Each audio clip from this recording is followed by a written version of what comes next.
Hi, ako nga pala si Utoy. Ito ang karaniwang tawag ng iba sa akin. Tara, samahan niyo ako. So for today's videos guys, magluluto tayo na ngayon ng sinangag kung saan ang aming kanin ay kagabi pa. Charis, kaya nga diba sinangag kasi yung bahoy yan. So ngayon, inuna ko na nga itong gayatin yung mga bawang, yung mga garlics. Tanggalin muna yung mga balat, then yan, tatadtarin na natin maliit. Then next is yung kanin naman. Pipinuhin natin to ng durog charis, yung parang natin, hiwalay-hiwalay natin yung kanin para maganda yung paghaluto ng kanin, kasi pag hindi mo siya yung ginumugomo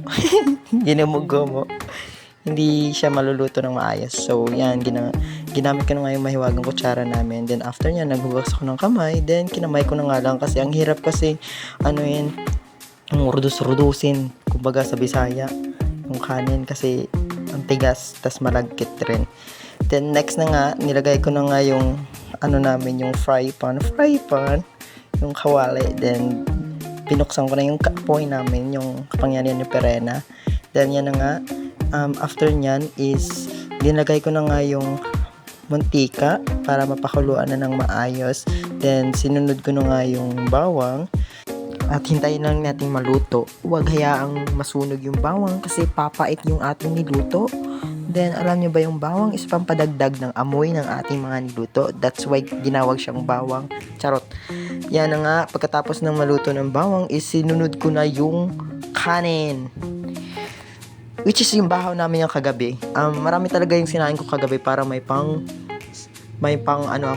kumbaga sa Bisaya, sanlag, pang sinangag in Tagalog. After ko malagay yung kanin is yun, minikos-mekos ko na para na nga maluto yung kanin. Then after nyan is hayaan lang muna nating maluto. Then kumuha lang muna ako ng tasa, then nagtimpla ako ng kape, which is my top cafe. Nalagyan ko nga yan ng laso ng mainit ng tubig para makakape na rin ako, kasi kanina pa akong hindi nagkakape. Then nga, hinalo-halo na natin. Alam mo ba, yung tubig namin is malamig na, hindi na siya masyadong mainit. Then after nyan is nilagyan ko na nga yung kanin ng asin para na magkalasa yung kanin at matawag na siyang sinangag, kasi hindi siya matatawag na sinangag kung wala siyang asin. That is iodized salt yung nilagay ko guys, hindi yan bitsin, charis.